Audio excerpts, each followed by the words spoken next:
lehenbizikoa apur bat desberdina zen, novela laburtxo bat zalako Bigarren Mundu Gerran kokaturiko misteriozko historio ilun bat, baina beste guztiak argi eta garbi esan daitezke dira thrillerrak.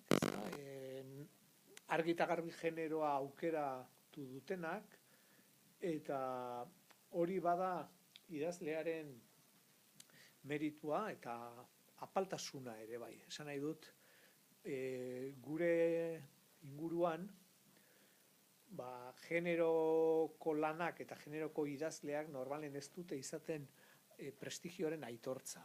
Sarietan, aipamenetan, kritiketan, elkarrizketetan, bai aldiz publikoaren eskerrona eta harrera beroa. Eta Alberto Ladronek bai bat eta bai bestea lortu ditu. Nik liburu hau dalata, bat baino gehiago esan zaite, liburu hori atera da, eta zain nago, etxean oso zalea gara, ni eta semea, edo Andrea eta ez dakit nor, eta holako aitorpen bat baino gehiago iritsi zait, edo esaten dira, bai, nik, eta aterako duzu e-bookean, zer nik gustatzen zaite bidaian noanean, Alberto Ladronek irakurtzea, eta ez dakit zer, eta horrelako feedbacka etortzen zain niri, eta konturatzen naiz, baditula zale sutsuak. Eta hain zuen ez da kasualitatea, hori da, bere novelen ezaugarrien ondorioa. Zein dira ezaugarri horiek? Oso ondo eraikiak direla, tramaren ariak eta misterioak oso ondo pentsatuak daude, eta matazan nola askatu ere bai.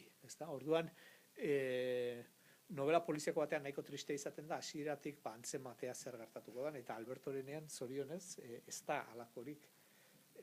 Ez bakarrik, kasu honetan ez da ikusten nor dan gaiztoa, eman dezagun bezik, eta hasieran ez dakigu ez nor diren hildako batzuk daudela bai, baina ez dakigu nor diren, ez dakigu zer gertatzen den atzetik, eta gero trama asko komplikatzen da, esan nahi dut, elementu asko eta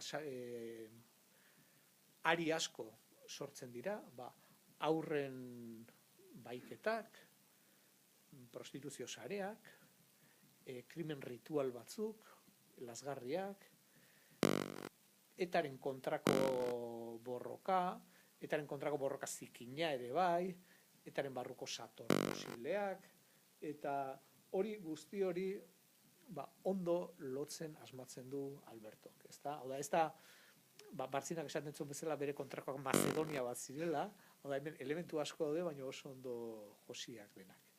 Eta besterik ez, nik behar bada berak esan behar zituen batzuk kendu indizkiota hotik, baina hauxe esan nahi.